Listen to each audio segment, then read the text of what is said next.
What's up, guys? Torrey Fall Freshman Semester Wrap! Let's go! Today, we're gonna have a semester year wrap video. It's our first time being a college student. How are you feeling this semester? How did the year go for you? Felt pretty great. I'm excited to go through our books from the last semester and give them a rating. Yeah, of course. Yeah, so this is gonna be divided into 3 segments. First one, we're gonna talk about our semester, how we felt, what we're expecting, if our expectations were met. Secondly, we have all our Torrey books right here. We're gonna start yapping, giving them ratings about them, and then lastly, third, we're gonna put some goals for our next semester. So let's see if we can achieve those and look back to it next semester and then see how our life went. So first of all, it's been quite a semester, I would say. It's our first time being a college student, freshman, pretty fresh out from high school.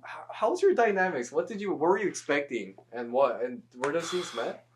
So I think overall, my first semester in college has been pretty wild. I did not expect half the things that happened this semester. I honestly knew it was gonna be a little bit harder than high school, but honestly, the parts that were the hardest weren't like the academic parts. It was mostly like the adapting to, new social situations, adapting to a new schedule and like sleep schedule and like work-life balance and all that. So, although high school teachers love to like hype up the academic challenges of college, really it's like the more like social aspects that I found to be more hard to adapt to. Yeah, honestly, bro, one thing I realized was that college, it seems a little easier than high school to get grades. Just we have less classes, and then I agree that it's like I think we do have to recognize that it's quite a lot of work in terms of like the Torrey and stuff. Yeah. But like, imagine not even doing Torrey. I think it would have been like, I guess there's gonna be all sides, but anyways, it was like, for me, it feels a little less harder than college, and it's just, as you said, the social side of it, like having an independent life, pretty fun stuff, just these kind of things. Yeah, I was kind of expecting Biola to be like a community of just like Christians, and we're all happy and just getting along together. I think some of them definitely, it does meet my requirements, especially when I talk with friends from other schools, like from home. Oh, yeah. They're always like, there's drugs, sex, alcohol, party, like fights, and they're like pretty peaceful, I would say. So yeah, those are pretty interesting things. Is there anything you want to add about this semester that maybe in the future, if you saw back to it, you'll be happy that you mentioned it right now? Maybe just... Yeah, I think that overall, especially being in Torrey, it's been a very satisfactory semester. Exceed my expectations. I went to a classical school in high school, so I was very familiar with the style of Socratic great books discussion, but Torrey completely blew my expectations out of the water. It was better than anything I could have imagined. So yeah, Torrey gets an A+ from me this semester. Yeah, for me too. Torrey gets an A+.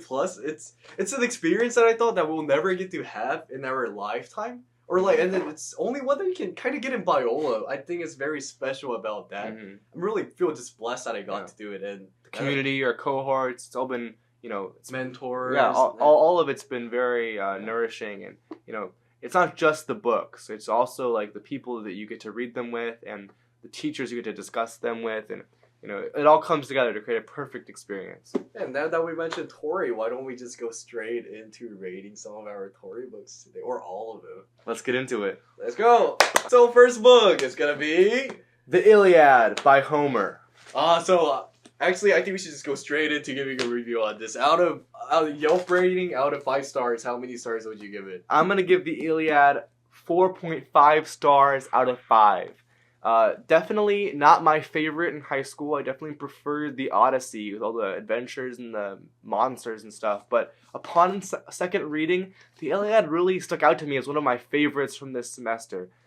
Just the depiction of the raw human experience that Achilles goes through of losing his best friend and having to deal with that grief and loss and anger. It really touched me, and I wrote a whole paper about it too. I don't know. What are your thoughts, Jay? Not the biggest fan of Homer, actually. And my second favorite book out of the Homer series. Second favorite? No. There's only 2, guys. But it's a first Torrey book, and there's so much things we learn from it because it's like the learning curve, and the way how he writes. The learning curve. Yeah, because we first got into Torrey, and then this is what like we get introduced to. I'm gonna give it a 3.8. 3.8 out of 5. Okay. I think there's too many books. That's Jay's rating. My rating is 4.5. I definitely wish I could have read it with all the knowledge that I gained throughout the semester. I feel like our first 2 sessions on Iliad just did not go deep enough. That is so true. I would agree with that 100%. I think this is too big of a book that has too many information. So much in to it. be like used as like a guinea pig experiment mice session. You know what I mean? Because it was our. But overall, I give it 1 murdering your friend after losing a game of dice out of 10. Second book. We have the Odyssey. The Odyssey. Second. By Homer. Second book. And arguably the better book of Homer. Arguably. This book documents the travels of Odysseus as he takes the long way home after the battle of the War of Troy, the Trojan War. The big thing of how we interpret home, the real definition of home, what kind of happiness you find in there. What is your home? What is your home? Comment down below. What is your Ithaca? Who is your Calypso? Comment down below. Okay, so what's your rating on this? I think I have to give the Odyssey solid 4 out of 5 stars. You know, there's definitely more I could have gained from my reading of Homer's Odyssey, but this time around, I think I'm just so familiar with the story that it just didn't strike me, didn't stand out to me as much as it has in the past. So what about you, Jay? Oh, I would say this is gonna be a 4.3 for me. Oh, okay, a little bit higher than I thought. It's a little bit higher. I love the theme because I had some personal bias because I've been driving a Honda Odyssey my whole entire life, and I was like, oh, what might this book tell me? And then I realized it, and then it just made the car so much more special and inspiring about how home meant to me, and then also another point is like the unconventional story. It's like it's a hero story that it's post-war. Post-war. Yeah, so it starts off after the war and 10 years after the war, and it's like I thought it was pretty fresh in my brain.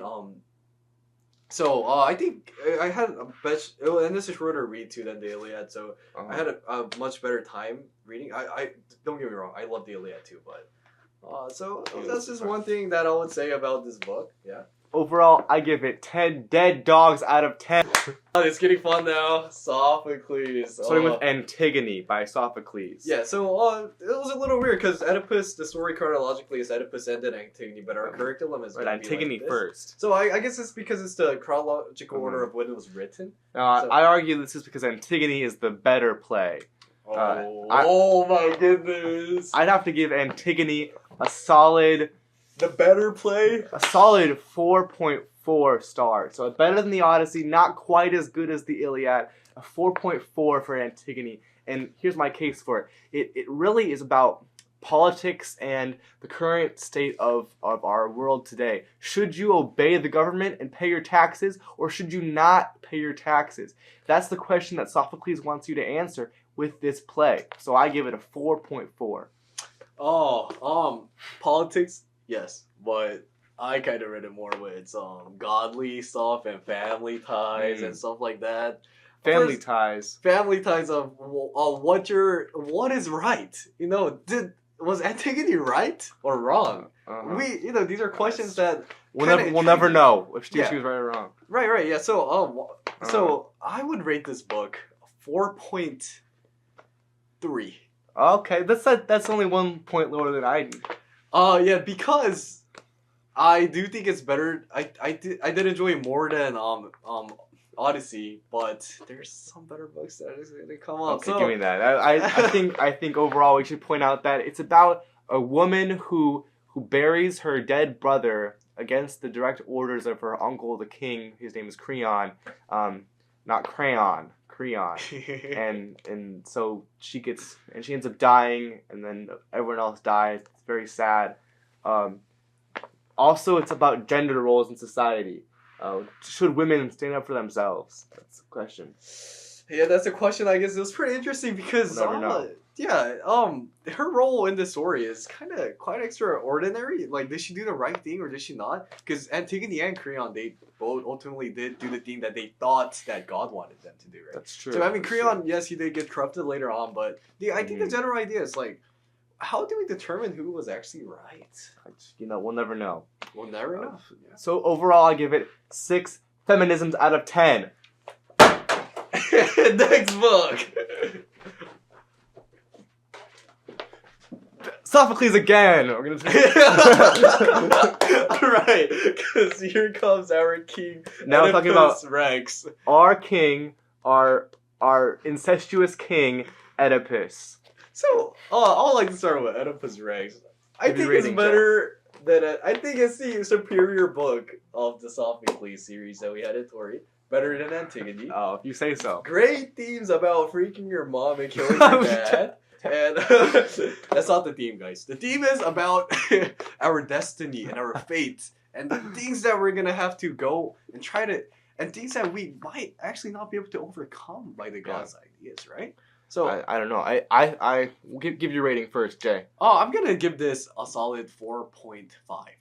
4.5. You know, I kind of think that out of the last 3 books, this has kind of been, it's not bad, but it's kind of been the worst one. Oh, I'm gonna give this a 3.9 out of 5 stars. 3.9. I just found the whole like incestuous theme to be, too close to home. I mean, too terrible to really engage with. So I'm gonna give it a 3.9. I did like Tiresias though, in the theme about how the blind people are the real seers in society. That blind people, they know more than us. Yeah, blindness comes out so much. It comes out in Achilles. It comes out in Odyssey. Did it not come out? Tiresias comes out in those books. Tiresias is also in Antigone too. Oh yeah, in Antigone too. Uh-huh. There's stuff about Plato about how blind people. Hey, we'll get there eventually. We'll get there. Okay, what's Plato? I don't know. All we know is that Sophocles, he wrote a play about a guy who, when he was a baby, he was sent out to be killed by a shepherd, but then he gets saved and he comes back and he has children with his mom. He has like 4 kids with his own mother without knowing who she is. And he also kills his dad by accident. When he finds out, everything goes downhill. So overall, I gotta give it like 9 incest out of 10. Yeah, let's go. What was that? We just hit something. But anyways, next book. Here it comes. Let's give a round of applause. Round of applause for Thucydides and the PP War. Let's go. So, Peloponnesian War. I adore this. Yeah. I adore it. It's a history book that's actually cool. It's actually cool. I think there's so much themes about justice that comes out here, about the government, which government's right. Especially, it exemplifies when you compare with these books that we don't know yet. Yeah. But anyways, that happened. You wrote your paper on this book, so please give me your rating, Jay. Yeah, so I have some paper bias on this one. Paper bias. But I agree, it's not the easiest read in terms of it being entertaining. So there's some points down on that. So anyways, I'm gonna give this a 4.5. 4.5. Also the same score as our King Oedipus Rex. Oh, our king. You know, I think I want to thank the Torrey gods for not making us read this whole thick ass thing.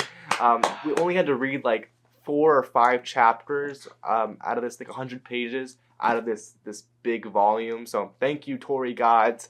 But I want to say that my personal rating is going to be, I really did enjoy it. I found Alcibiades to be a really intriguing character, as a sort of very similar to some of our modern day politicians. I won't say any more about that one, but I'm gonna give Thucydides a solid 4.0 out of 5 stars. That's my rating. Let's do the honors. Okay, well let me think. I'll give this one 10 Alcibiades out of 10. Alright, next book. Next up, we got Plato's complete works. Let's First go. off is Meno. Okay, so this is probably when a big of my bias is gonna take in place. I did say that on my last book too, but Meno is about finding what virtue is, and one interesting is that they never come to a conclusion. Can virtue be taught? We'll never know. Yeah, is it because Meno was never trying to learn it? Is it because it can't be taught in general? It's because the gods give us virtue and we can never attain it through our struggling and our trying. I don't know, but what I do know is that this is a 4.9 out of 4.9? Wow. You know, honestly, I think Meno, while it's a good introduction to the works of Plato, it's a little bit unsatisfactory. You know, there's that one episode where he teaches a geometry to this young boy, but you know, overall it ends pretty abruptly. You never really get a satisfactory answer to any of the big questions we're looking for. So I think it's a good introduction, but I'm gonna give it a 3.6. It's interesting because as a book on its own, it's not as it doesn't hold a candle to the rest of the Torrey curriculum. That's exactly why I love this book. That's interesting. The broadness and how that unanswering is actually answering what virtue is. No. 4.9. Okay. Well, let's go on. Yeah. Moving on to Symposium, the work where Plato talks about a bunch of guys who get drunk at a party and then talk about their exes. Thoughts, Jay? So, most interesting book. I would say Most after Yeah. maybe one that might come up later. It talks that it's first time we learned that Plato likes little boys. You know, so just I guess all wise men as all wise men should. Yeah, You yeah. should love little boys. Little boys. Anyways, That's what Plato says. yeah. So I think there's some interesting things of how a woman teaches him what love It's is, true. and like it's not just about the erotic love, but it's about your passion Yeah. and your philosophy and your pursuit of truth, and it just keeps on going, and then with all this, but not a big fan, actually. You know, I think I actually had some pretty good sessions on this book. You know, I went into it being like, kind of, what is this book? Why are they talking about gay sex so much? But overall, I had some great experiences reading this book and discussing it. I think I learned more about love and beauty by reading Plato's Symposium. So. That is true too, but as the just from my guts, I'm gonna give this a 3.7. 3.7. I'm gonna go a little bit higher. I did give Meno a pretty low ranking, so I'm gonna go with a 4.2 on this one. It's pretty much up there. It's one of Plato's best works in my opinion. Okay. I'm gonna give it overall. It's gonna have 10 gay sex out of 10. 10 out of 10. Wow. Next book. Is this a highlight of our show today? Right here? Plato's Republic. Yeah. One of the greatest books you'll ever read in your entire life if you do sit down and work through all 10 books of this massive volume where Plato discusses what is justice and why is it more profitable than injustice and what does a good government look like. Yeah, so just while he does this, I think it's so interesting how he builds a whole entire city. He gives the famous allegory of the cave. There's also things about like just human interactions with his brother Glaucon in general, and then I just think like it's such a beautiful piece of artwork that this book is probably gonna be like a foundation of one of like just philosophy, just one of the greatest books that we can ever encounter. I'll always remember how useless Glaucon is. He literally just says, "Yes, Socrates, you're absolutely right," to everything Socrates says the entire time.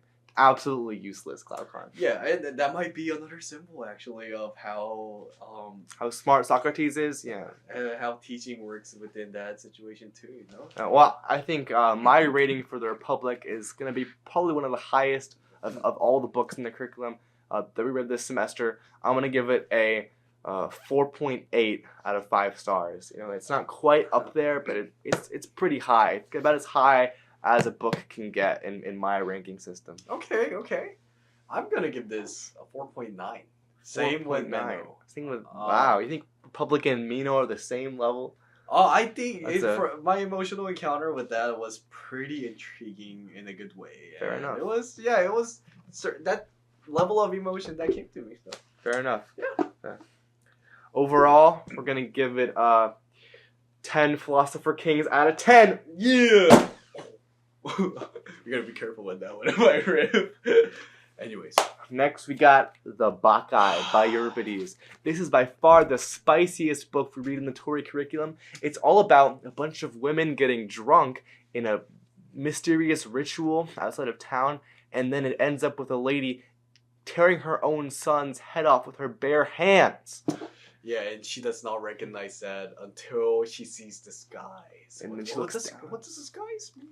Anyways, it's very interesting how it's a very unconventional story where a god is almost like a freaking, he's the worst human that can ever exist, right? He comes down, yeah. This guy named Dionysus, he comes down, he says, I am God, and then basically no one else believes him. And so it's an investigation of what that really means. Yeah, it's like on the surface, it looks like a 5-year-old just whining about his status, but what does that actually mean? Yeah. And I actually have an interesting thesis about this book, and that's that what Euripides is saying is that belief in gods and in divinity in general is the real delusion, and that he's just trying to use the image of alcohol and being drunk as a metaphor. Oh, that's an interesting take on that. That's all I think. I like that. So, would you go to give a rating for this? You know, I actually really enjoyed this one. Our session on this was interesting, to say the least. Our tutor said he was God at one point, and we all had to prove him wrong. But I will give this book a solid 4.3. I really enjoyed it. I think there's so much more to be dug out from within this text. I actually have very similar stances on this. I think it's overlooked a lot. It is. I think it's so underrated. There's so much more. Like, it's like a book has a surface level and then a deeper level. This one has a surface level, a deeper level, and then a level that like just no one got into. Yeah, no one. It's the iceberg. The iceberg just keeps on going. I think if I went back, I would have written my paper on this book. Oh, really? That's interesting. Probably Plato too, but definitely I would have used this one if I had the chance. Yeah. So I also want to rate this one pretty high too. I was gonna give it a 4.2. 4.2, solid. I'm gonna give it a 5 drunken ladies out of 10. Let's go. All right, let's go. Oh, this one. Aristotle himself, the Nicomachean Ethics, also known as the Nick Ethics. This is I would say it becomes interesting because we're not reading any stories anymore. No more dialogues like in Plato. This is just straight Aristotle telling us the facts. Yeah, he just cooks up a nonfiction, just his writing, just yapping of his philosophy, and that's right. I think it's interesting how we get this version of it and also Plato's version of it, which is more like a story, and it's just very. Yeah. So, anyways, it's a Torrey favorite. A lot of people love Aristotle, especially because he fits so well with Christianity. His idea of virtue ethics, that you should be a better person by practicing a virtue as a habit, by building a state of character out of your virtues. Right, and then how that virtue can actually have deeper relationship within friendship, and guess what? The friendship can be within God with an uneven level. Friendship is not only a good thing in life, friendship itself is a virtue. That's good. That's good.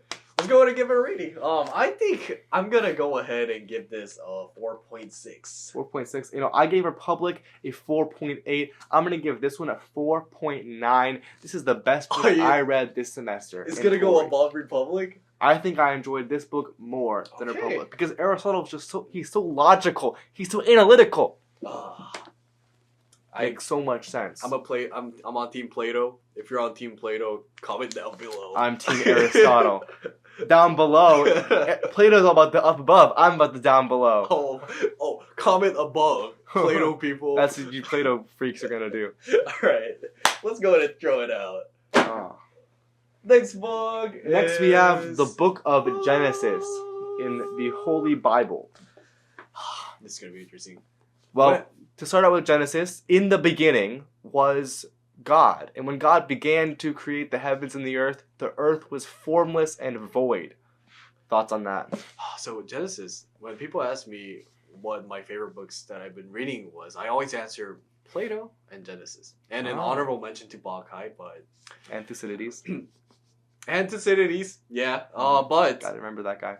the reason is because it just the way it starts out, everything it's very different from what we've been learning from Sunday school, and more importantly, it's very interesting how these things can connect to the things that we've been reading before, and because it's a Christianity text, we get to apply this more directly into our lives. Right. It's speaking truth exactly to what we believe is the nature of reality.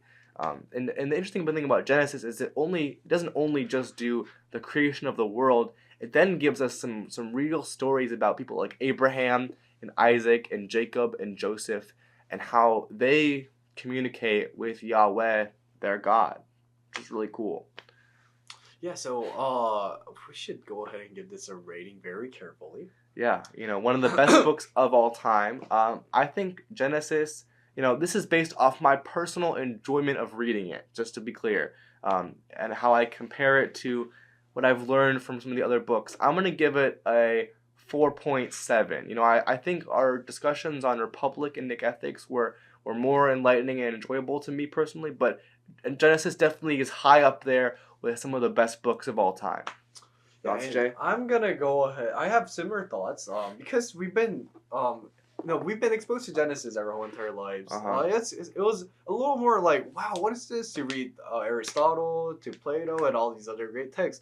I'm gonna give it a 4.72, right below Meno and Republic. And in terms of how much I engaged, and I thought it was interesting. Yeah. So, out of 10, I'm going to give this a Bereshit bara Elohim beharem beharetz. Nope. Moving on to Exodus. Exodus, the way out of Egypt for a guy named Moses. The exile that happens upon the Israelites. Yeah. The start. Way out. The start of pretty much all this whole escape arc that they're going to have to the new promised land. So, Genesis is the start, but you know what I'm saying. Anyways, we're going to... I thought it was very interesting. This was the book that had the most questions about it. I was like, why does this happen? Like, why does this... Like, has so much in it, too. We get the story of Moses from his time being born to, escaping Egypt and the 10 plagues and the Pharaoh, to the crossing of the Red Sea, to Mount Sinai, and then the golden calf and the 10 Commandments, and the building of the tabernacle, and all of that just in this one book. Which is pretty overwhelming at first, but then the more and more you read it, it starts making sense, especially as you go on to the other books, and it just all kind of just falls down to it, into why God is giving us the exile. Why does God give us commandments from a mountain? So I think, what can we learn from Moses and that sort of thing too. So I'm going to give, I honestly think I actually enjoyed Exodus, reading Exodus and discussing it a little bit more than Genesis. Genesis had a lot of cool stuff, but I'm going to give Exodus a 4.8 out of 5 stars. I also did enjoy this more than Genesis, but it was one below. I wouldn't say it would go above Plato and his complete works. So I would give this a 4.75. Okay, 4.75. Right in the middle, because I realized very precise number. Very precise. Right? Okay. Yeah. Moving on from Exodus to Leviticus, the third book of the Pentateuch. Thoughts on Leviticus, Jay? Boring. But interesting. We're going to start off with that. So, I could not disagree more. I think Leviticus was one of the most enlightening and quite interesting books of the Old Testament books we read this semester. Although Leviticus contains almost no new story in the narrative of the Israelites as they are moving towards the land that God has promised to them, Leviticus gives us the core of what the laws and the society was like for these Israelites, not only just in their cultural practices, but also in their ethical and moral ideas. So Leviticus 19 is actually the source of the whole idea of love your neighbor as yourself. So I think Leviticus, for me, has to be one of my favorite books read this semester. Leviticus contains so much in it about holiness and separation and just the logic of how to atone for sin. So I'm going to give Leviticus a 4.9 stars out of 5. Oh, wow. That's a lot of stars right there. I love Leviticus. Leviticus, I love it too. I think the thing about Leviticus is that it gives you a lot of instructions on like what God gives to the people.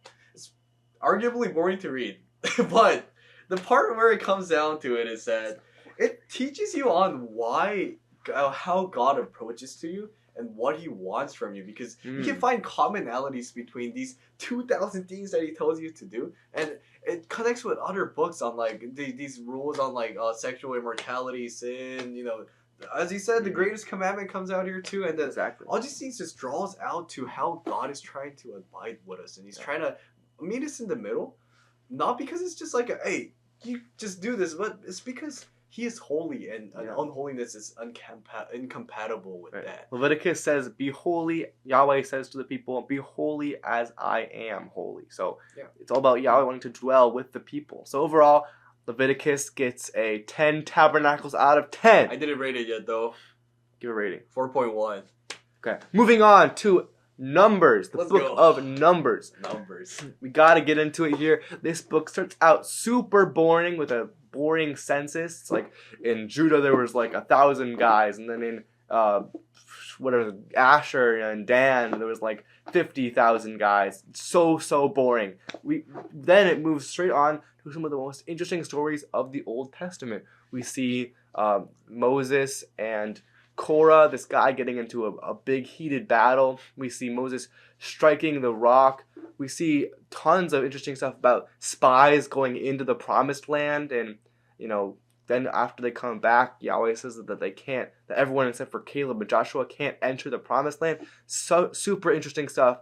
What are your thoughts on Numbers, Jay? Yeah, I think one of the most interesting accounts that I had with Numbers is the process of how it's actually the census. Arguably the boring part. I know the content itself was very boring. I'm just trying to memorize all the people, but once realizing why he gave us that census, I think was very, very intriguing to me, because he specifically tailored a city and a country into a land where there's 12 different assignments in order to worship God, and we should not disrupt it. And the Levites too. I remember the Levites. They have their specific duties. Yeah. The Levites be in the middle, and then all of that becomes a harmonization to worship God. And if you disturb something such as like immortality, sin, or even things that's like not doing your assignment and trying to be something else, like the account of the rebellion against Moses by who was he? Korah. Right. The Korah rebellion. And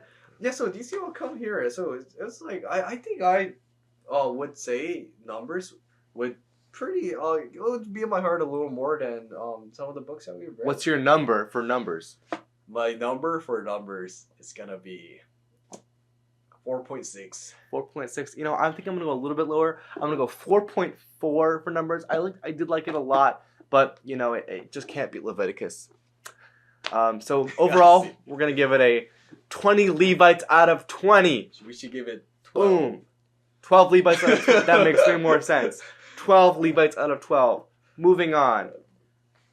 Deuteronomy. Let's go. The second law.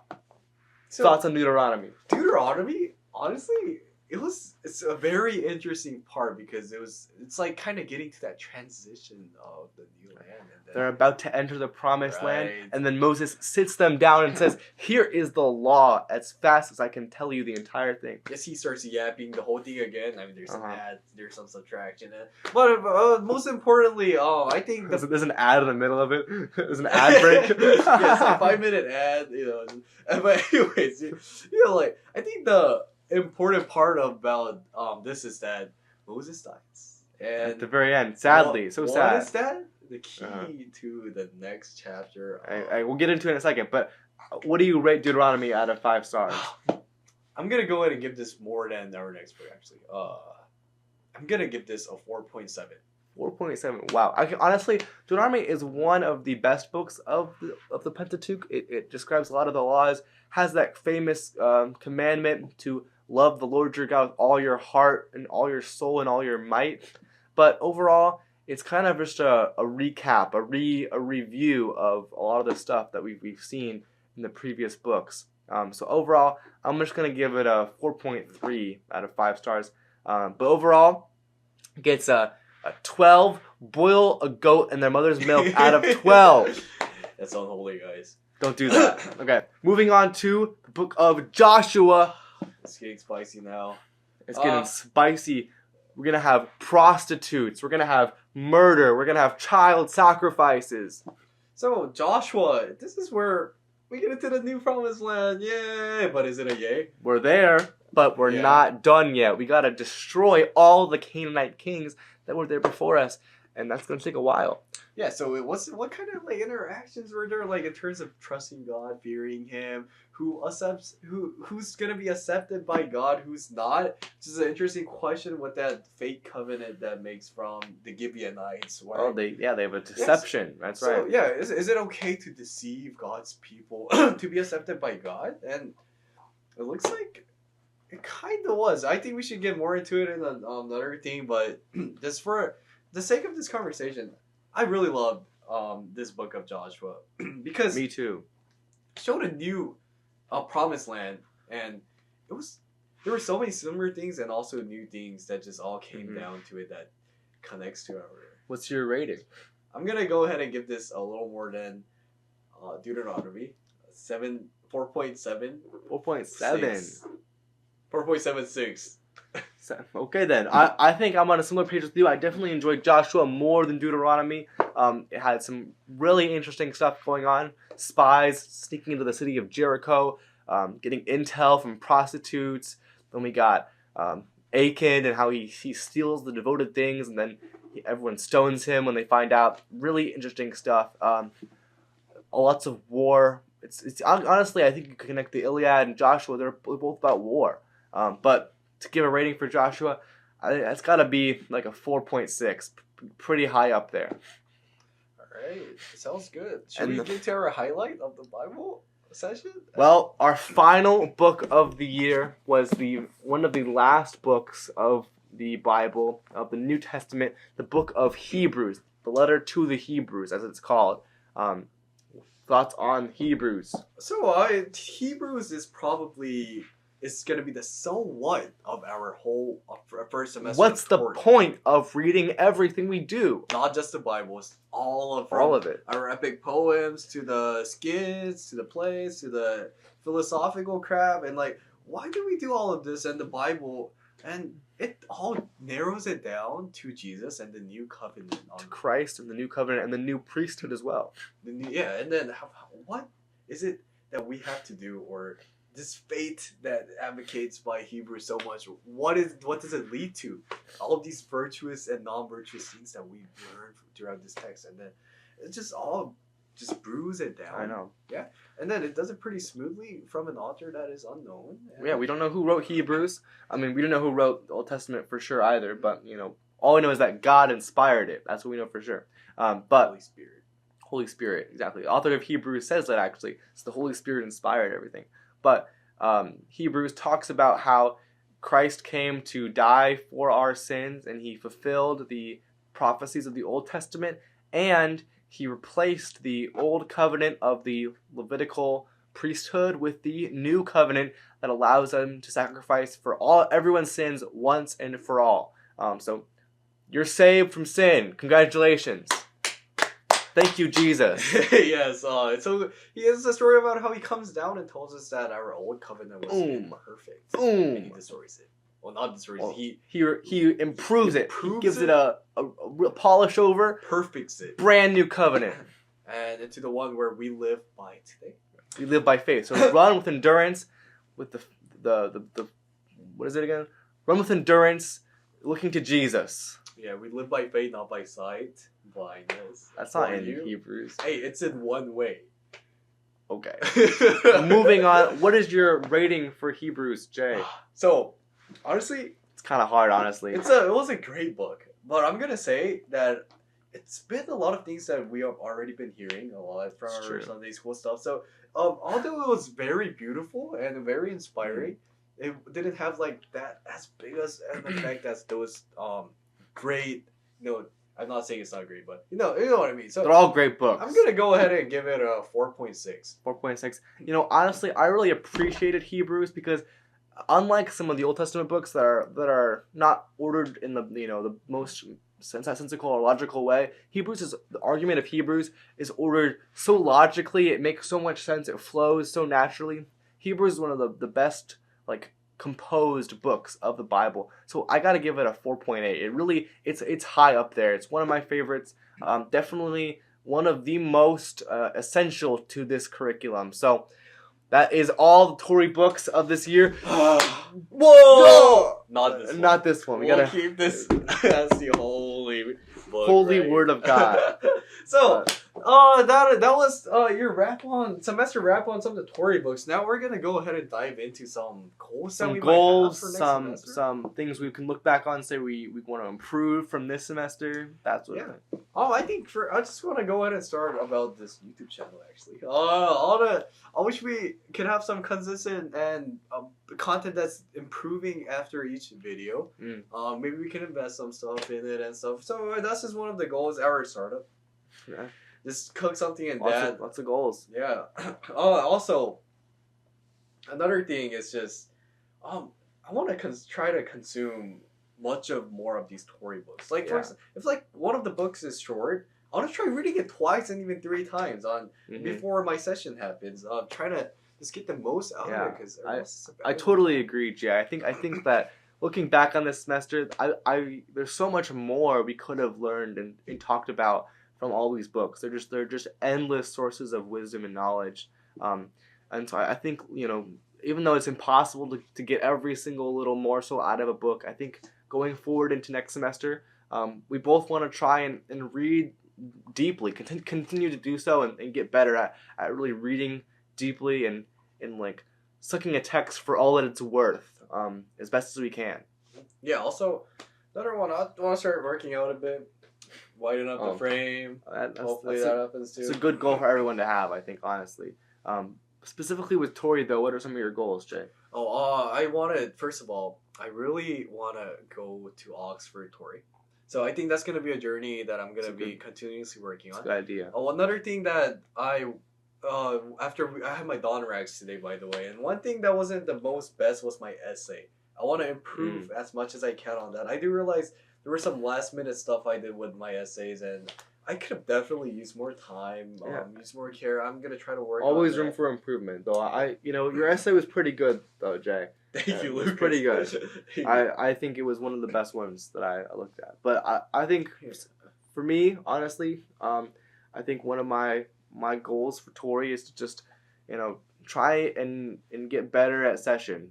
There are times when I contribute, but I'm not really contributing to the conversation, or I'm just talking and I'm just not helping out what's going on. I think Torrey, at its center, is teamwork, right? We're all working together, and so if everyone's saying what they think, but it's not really like lining up or coming together, it's just not going to work. So I think I need to get better at being a team player, at working with everyone else, and trying to build a common idea out of all of our different readings of the text. Some great stuff, man. Yeah, same with me. Like Torrey sessions too. Yeah, I'll try to just engage more into this text and like what we can try to get out of. I think the focus is like we're doing this to learn something as a group. I think we just have that as I'm gonna try to have that as my backbone when I approach these things. And that's why I'm talking. That's why I'm listening. That's why we're engaging with each other. So I'm trying to put that in my heart when I go to these Torrey sessions. That's right. As Plato says, we're all trying to escape the cave and seek truth. So, without further ado, that is our Torrey freshman fall semester wrapped. Thanks for watching. See you later.